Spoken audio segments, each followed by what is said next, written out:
most of them are between 30 and 60 feet in the air. Okay. I'm Asher right now. Yep. Asher. And I'm gonna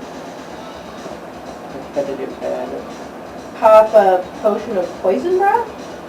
Okay. Giving you a You bonus action breath attack. you chug down a potion of green dragon's breath. As you inhale the potion and it coats its way down your throat, you can feel the caustic tang of green dragon poison escape your lips. And as you exhale, this greenish fog just sort of rolls out of your mouth like mist. He's just Exhale. gonna breathe in and point at the dragons. Aim up. Yeah, because I'm pretty sure this is like a normal dragon breath, so it's got what kind of Correct. range? What is your, so it's a regular breath, it's 30 feet. It's 30 feet. So you're just going to catch the tail end of some of the dragons flying away. You're not going to be able to catch them all. Because I was going to say movement. Would I be able to fly up? Oh, you can fly while raging. Yeah, You're persistent. I'm still raging. You have a 40-foot move speed? Yeah. Okay, so Asher just sort of like lets out a roar as he gulps down this potion. Flaming wings extend from his back and he leaps up into the air, throwing himself into the bevy of dragons, and then just exhales a massive cloud, 30-foot cloud of poison. They make dexterity saving throws, I believe. Dragons. His spell save is 17. It's 17. Chromatic dragons will make their roll. Oh, wait. Nope. Hold on. I'm just going to roll this. They would have advantage normally, but they have disadvantage because the Drakhorn is no longer sounding. What? Yep. The dragons, the green dragons and the black dragons amidst the group, I figured. they don't even notice your presence. The other dragons, however, kind of like breathe in. They are going to take half damage from the attack, or damage. What do I do for it? I don't it's a green dragon's poison breath, I believe, and it's as a potion. Yeah. So that is going to be 8d4. Very good. While that's happening, Yes. for the sake of Cyrano's concentration on reverse gravity, Correct. would I also give him advantage for the magical protection we're getting? Yes, yeah, he would have advantage on the concentration check, correct. Okay, I'll do that. He is in fact concentrating on reverse gravity. That is good. Good enough. That's like +6 to that anyways. Oh yeah, you're good. Yeah, that's 23, absolutely. Yes. You take a couple of blasts, but you manage to cover your cloak over yourself and hold concentration on the gravity. On the other hand though, Cyrano's HP is not looking too high. I think he's below half now, or at half. Luciano He's only been hit once. He didn't hit twice. Luciano is at a third of his health. 19. 19 There was points of like overall one damage. in the castle, I think, and That's then going to be halved. So the dragons will take 9 points of poison damage. Most of the dragons that are coasting away, you'll actually see one blue dragon kind of turn around, and he like cranes his head towards Asher as he's flying there. And as Asher starts to fall, He stopped his thing there. you're gonna make. I'm gonna need you to make an intelligence saving throw for Asher. Okay. He's doing a thing as a reaction.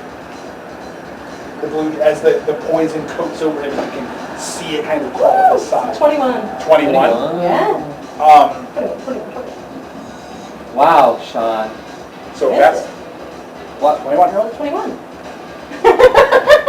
Fucking dab.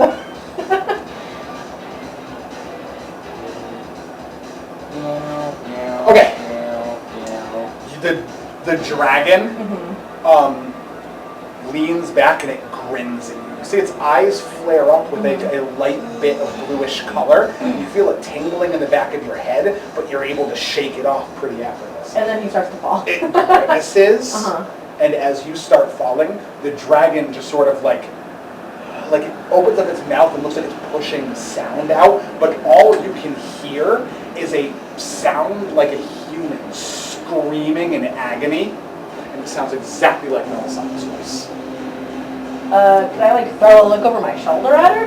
You look and she's injured by the attack, but she brushes off her shield and holds her mace. She looks up towards the sound as well, and as the blue, like you hear the screaming, and as the blue dragon inhales, the screaming stops. And he cackles to himself as he flies away. Alright. Oh, right, blue dragons, spellcasters. Duh. Blue dragons, make a nature check. Or Arcana for Asher, actually. I mean, a couple of us here have fought blue dragons. That's true.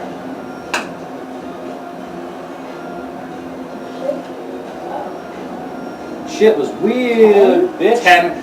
You're not really sure If why. this was a nature check, then it'd be more. No, you're not really sure why the fuck that happened, but that dragon definitely just tried to do something magical and then definitely imitated Melisandre's. Well, yeah, I figured. I'm just making sure she's not being murdered. I don't care if he's playing. Yeah, she looks like she's fine, but the dragon looked like it did something and tried to fuck with you, but it didn't affect Asher. You start to fall. Yep. You flew 40 feet up, Yeah. so you're just gonna fall straight down. Yeah, I won't hit the ground before my next turn, will I? Yeah, you will. You Oh, fall yeah. 60 feet around. Oh, yeah. shit! Absolutely. You're about to take four. Well, I don't have a choice. Yep. You're about to take 4d6 points of falling I damage. catch him. Yeah, I'm right next to him. Wait, can I cast Featherfall?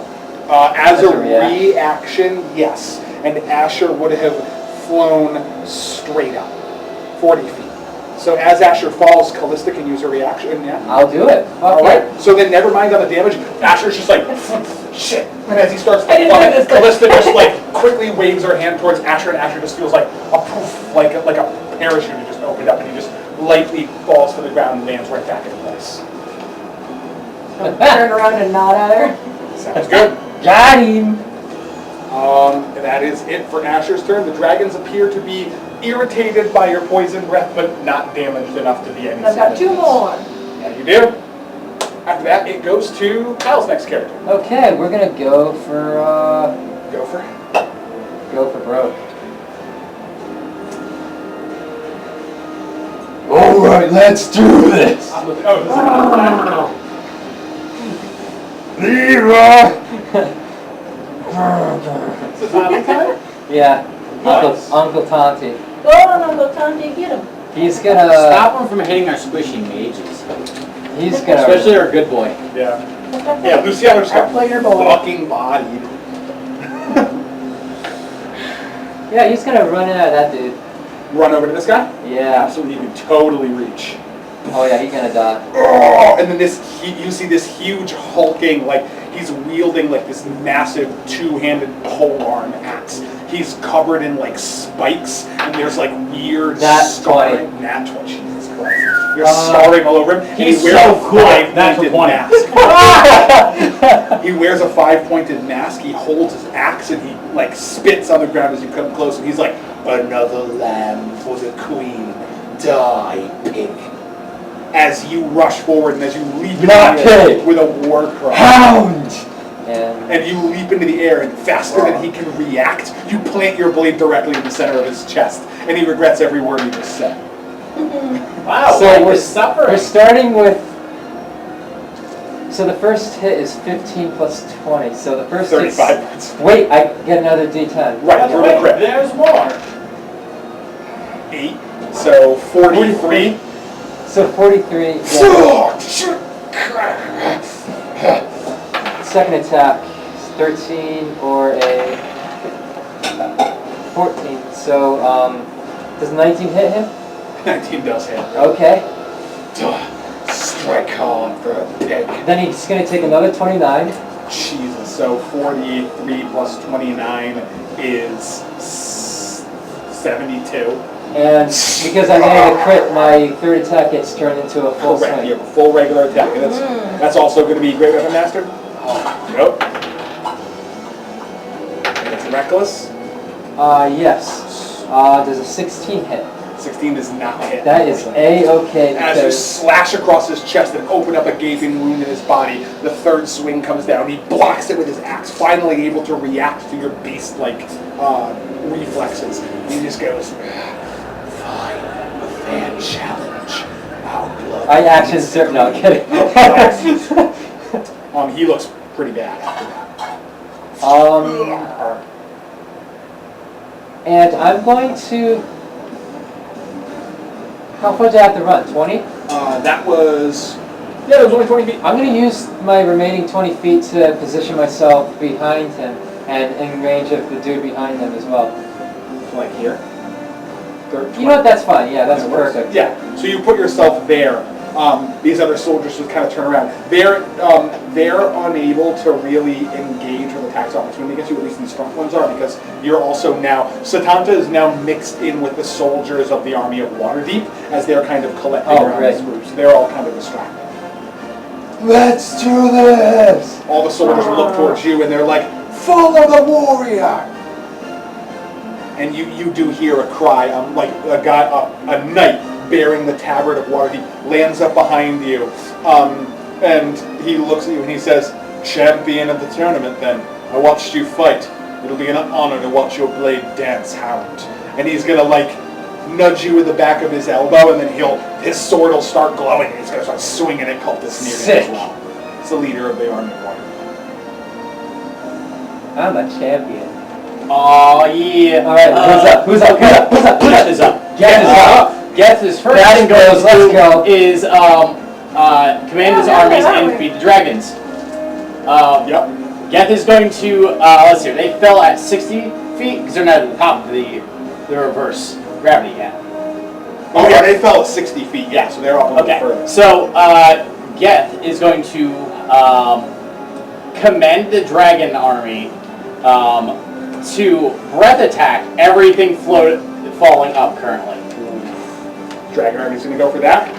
And then the other army is going to follow him and march forward. And Geth will move up and join Satanta in glorious Are you going to cut that guy down? Or that guy is going to get fucking wrecked. As the metallic dragons start to float through, you'll see some of the other dragons following up attempt to turn around and fire what remaining breath weapons didn't strike. Oh, Geth will in fact instruct them to not go into the circle of people flying up. Oh yeah, they're gonna like do a strafe run on the outside. Absolutely. So they float around the outside of it, and like you see, Fernir now sees some dragons floating like just 20 feet up ahead, unleashing breath weapons into the circle of gravity. As some of the other dragons looping around, turn around and try to strike, the purple dragon knights that are stationed on the back of the other dragons are going to use their banneret support ability to increase the dexterity saving throws and constitution saving throws of the dragons against their breath weapons. Sweet. So, because they are not disturbed by incoming dragons, and the drac horn is not sounding, your dragons will have advantage on this offensive maneuver. Delicious. The metallic dragon knights led by Geth have advantage and add your charisma. Geth's charisma is a +3 to that. Plus they're making an aerial dragon attack, so +3 plus 4, that is going to be an 18, which according to my calculations is a success. The dragons sweep through and unleash a bevy of explosive magical energy. You see several of these floating creatures swept up in a storm of fire, ice, lightning, acid, and caustic gas. Several of these warriors are going to choke and sputter. Some of them devilish in entity, others powerful mages. So they're good. Okay, so they take damage. Feel bad for them. Okay.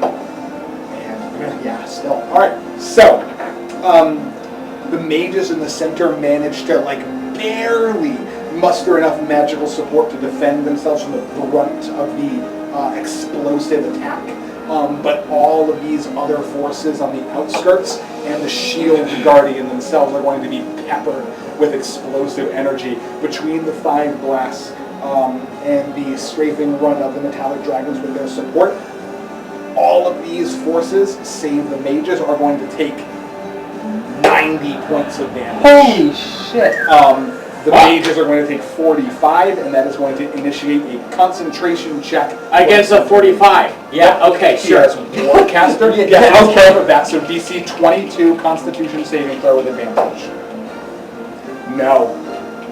As Geth commands his dragons to ride, you see the purple dragon knights on the back. Oh no! I realized the thing. Make defensive maneuvers. This gravity still wants to go that way. That is true. The effect is currently halted, not stopped. So, as the metallic dragons swirl around, sort of chasing the tails of the other dragons, they unleash a torrent of hellfire upon this section of the battlefield.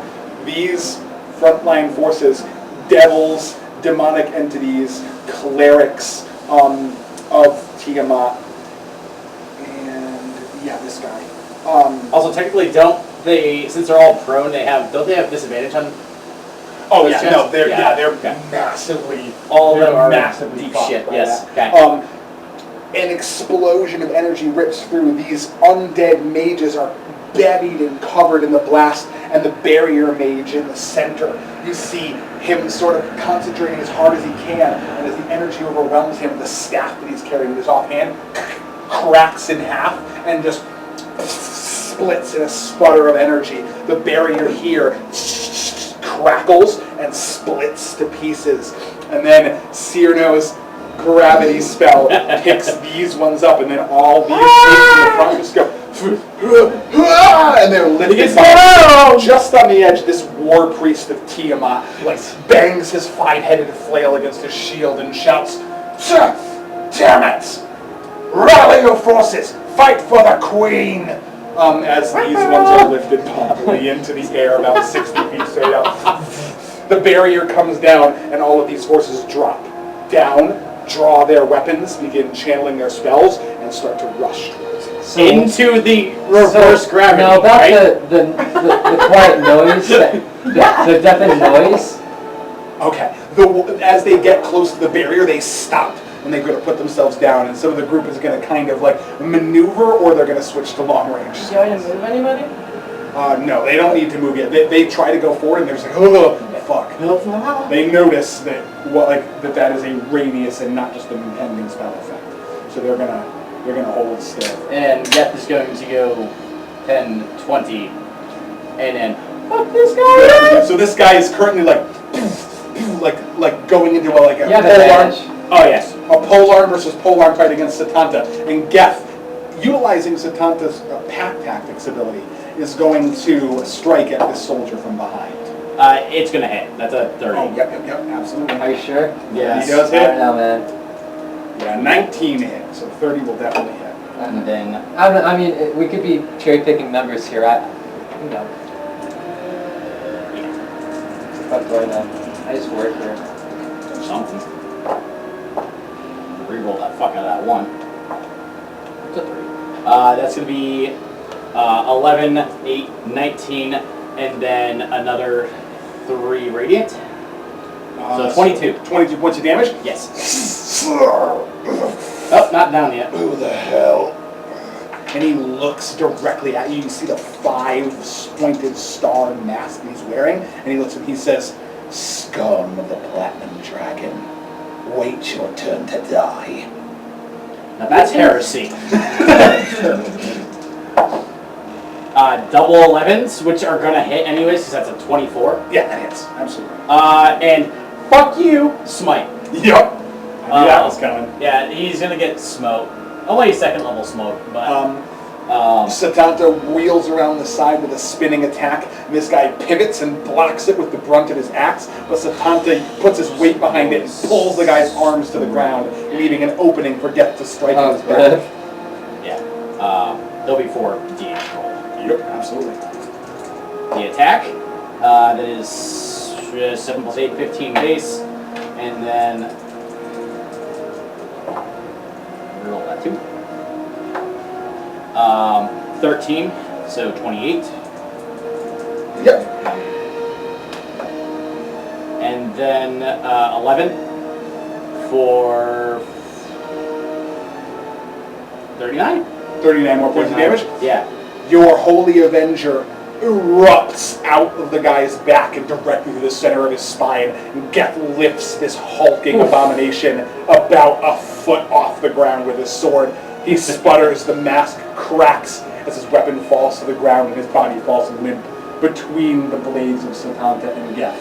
This general, the Blackguard of Tiamat, is no more. And then Geth will use his next 10 feet to go forward. Say hi to the people in Jersey for me. And then other than that, I mean, he's got the flaming fists following him around. Yep, Flaming Fists are now engaging in combat with that group.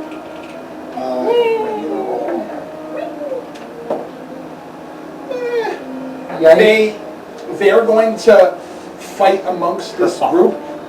You will see Join forces with Waterdeep. You will see, yeah, they join up with them. You'll see like this like banneret swordsman in the front leads a small force. They clash with each other, and they kind of take them by surprise in a flank, as some of them are sort of distracted by the impending attack. But the Flaming Fists manage to hold on. They are very close to being crippled, but they manage to take that guy off. They are just damaged right now, yes. Yeah, so they're close to crippling, but not quite there. Okay. On my next turn, I'm going to make this short and sweet. Boop. Wife, protect me. I love you, please help me. 5 plus 4 is 9, plus, so 12, 15, 18, 23, 24 plus 5. Luciano will use Psionic Restoration, spend 7 psi points and just kind of meditate to himself. You see some of the wounds on his body and some of the burns start to close and unmake themselves. Luciano's going to heal 29 HP. It goes from 36 to 65. Ugh. Fucking dragons. Alright. And then as a bonus action, he is going to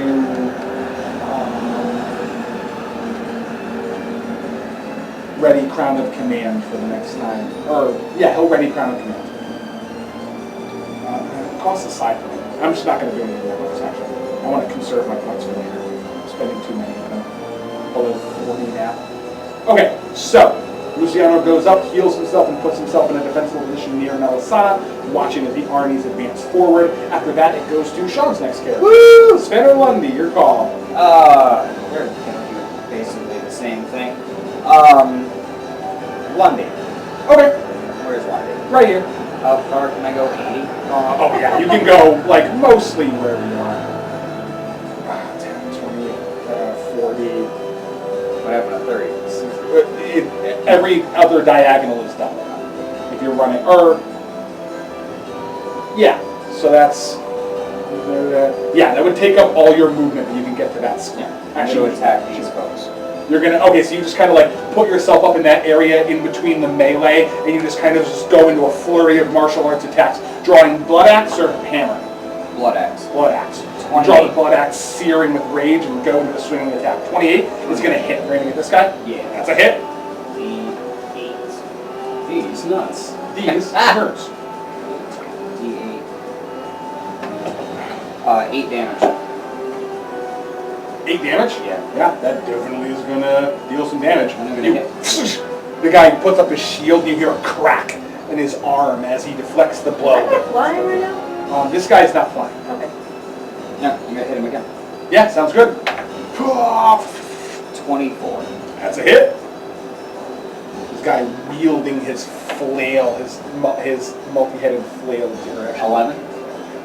11 points of damage. So this time you sort of like back the shield to the side, kick him. You try to go for the nuts, but he puts his armored plate in the side. You kick, and you actually like manage to dent the metal plating of his shin. He's like, "How do you hit? Down, heretic!" And he'll spin his flail as you go in for another attack. Yep. Punch. Right? Yep, absolutely. Exactly. He leans low, and you aim for a nice solid punch to the face. 17. 17 actually does not hit. He's going to, you go to punch him in the face, and he leans back and just lets the fist kind of sail. And he puts up a defensive stance and goes, "Sail! Stronger than you look." And I'll spit in his eye. Well, it's actually spinning. That's it. He cackles. I use my movement, my action. Yeah. Yep. Your movement, action, and your bonus to get that third punch, so you're good. Okay, Lundy's go. After Lundy's go, you are now going to see the forces on the ground are going to begin the brunt of their offensive. These soldiers move in, and you see the mages that are floating in midair, sort of resigning themselves to their floating fate, are going to sort of like try their best to right themselves while falling, aim upside down, and unleash a bevy of spells in the direction of all of your forces. Well, if they're slowed, then they have to roll under an 11 for it to go off this turn? Correct. Or is it the other way around? No, if they get above an 11, it goes... I rolled I assume you're trying I to go rolled for higher. under 11. So, under 11. Should we look it up? I mean, I already rolled the dice, and we decided under 11. So, I'm going to go with that. Like, For future slow? reference? Yeah.